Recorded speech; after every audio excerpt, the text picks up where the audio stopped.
कि जितनी जी के मन में आ रही उतनी उतनी बात बना रहे, जितनी जी के मन में आ रही उतनी उतनी बात बना रहे, जिनसे कोनो काम नहीं हो रहा मिलके बे आरोप लगा रहे। और तनक तो रुको न्याय के संगे, तनक तो रुको न्याय के संगे। इतनी हुई है पूरा दावा काय के यूपी में बाबा है, यूपी में बाबा, यूपी में बाबा है, यूपी में बाबा।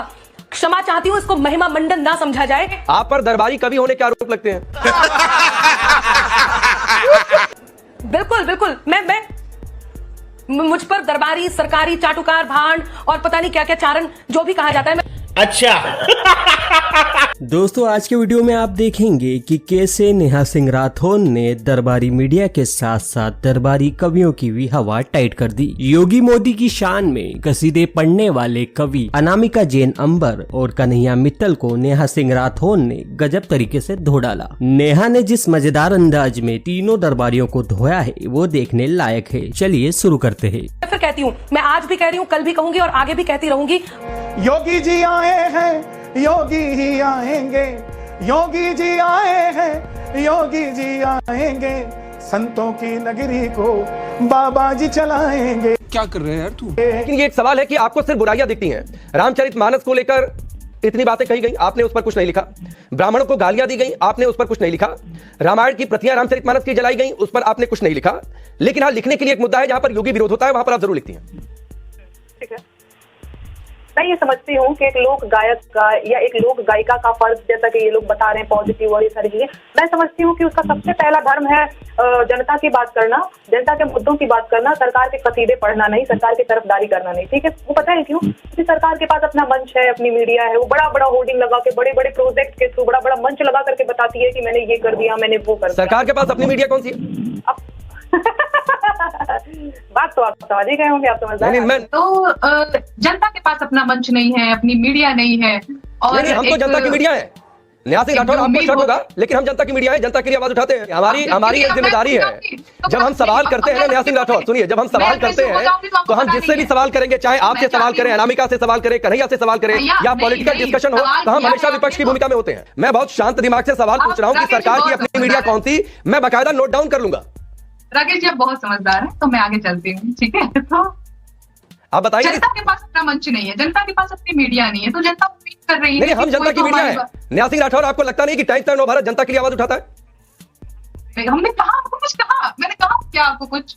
नहीं, आपने कहा जनता का, आपने कहा कि जनता के पास कोई मंच नहीं है। अरे हम जनता के लिए है, आपको कोई शक है क्या? आपको मुझ पर टाइम्स, नहीं, आपने कहा, आपने नहीं कहा, आपने कहा कि जनता के पास अपना कोई मंच नहीं है। तो क्या टाइम्स नव भारत जनता का मंच नहीं है क्या? भाई अगर है तो अभी तक चिल्ला रहे हैं, हमने क्या बोल दिया ऐसा? या फिर देश का कोई भी चैनल, चलिए मैं आगे बढ़ता हूं, देश का कोई भी चैनल, नेहा सिंह राठौर वो जनता के लिए ही काम करता है, उन्हीं से जुड़े सवाल भी पूछता है। मैंने आपसे एक सवाल पूछा था, सुन लीजिए, मैंने आपसे एक सवाल पूछा था, रामचरितमानस की प्रतियां जलाई जाना, ब्राह्मणों को गालियां देना, जाति सूचक शब्द कहे जाना, ये क्या जनता से जुड़े मुद्दे नहीं है?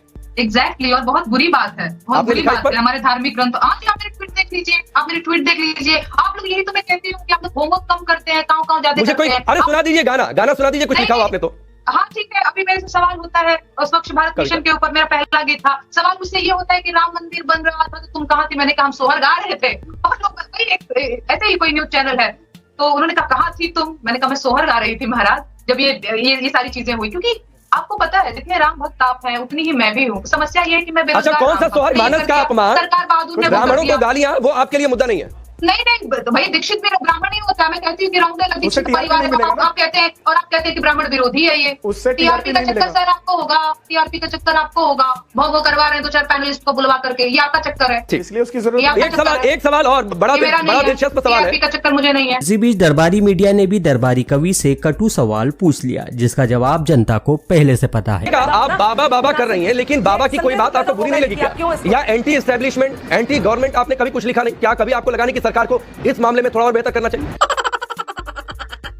मैं एक आखिरी सवाल आपसे पूछना चाहता हूँ। ओके, नहीं, हर सवाल नहीं, हर सवाल आप ही के नहीं होंगे, कुछ सवाल मेरे भी होंगे आप लोगों से, और कुछ मैं भी कहना चाहती हूँ। देखिए, ये बहसबाजी एक्चुअली में मुझे पसंद नहीं है। मैं बेरोजगारी के गीत लिखती हूँ, महंगाई के गीत लिखती हूँ, मैं लोक गायिका हूँ, जबरदस्ती घसीट के यहाँ। आपके लिए माफिया मुद्दा है कि नहीं? गुंडागर्दी मुद्दा है कि नहीं? नहीं, बहुत अच्छी बात है, आप माफियाओं के साथ बहुत बढ़िया कर रहे हैं, लेकिन आप ये गिना रहे हैं, तो इसलिए वो मेरा काम नहीं है गिनाना। अतीक अहमद की चर्चा सबसे ज्यादा है नेहा सिंह राठौर। अतीक अहमद के दुर्गों पर बुलडोजर चल जाए, अतीक अहमद पर कार्रवाई हो रही है, आप समर्थन करती हैं? फिर वही बात फिर ये सवाल मुझसे आप क्यों कर रहे हैं? ये सवाल पूछिए। ये जनता से जुड़ा मुद्दा है। अगर पब्लिक प्रॉपर्टी पर इंक्रोचमेंट होगा, कानून व्यवस्था को लेकर स्थिति बुरी होगी किसी माफिया की वजह से, ये जनता से जुड़ा मुद्दा है। न्याय सिंह राठौर, राकेश जी एक बुलाइए बीजेपी के प्रवक्ता को, एक बुलाइए सपा के प्रवक्ता को, लड़वाइए। मैं नेहा हूँ, मैं नेहा सिंह राठौर लोक गायिका हूँ, मैं बेरोजगारी के गीत गाती हूँ, मैं वो सुनाऊंगी और वो गाऊंगी। मैं फालतू के सवाल नहीं। तो जनता का मुद्दा सिर्फ बेरोजगारी है, कानून व्यवस्था नहीं है।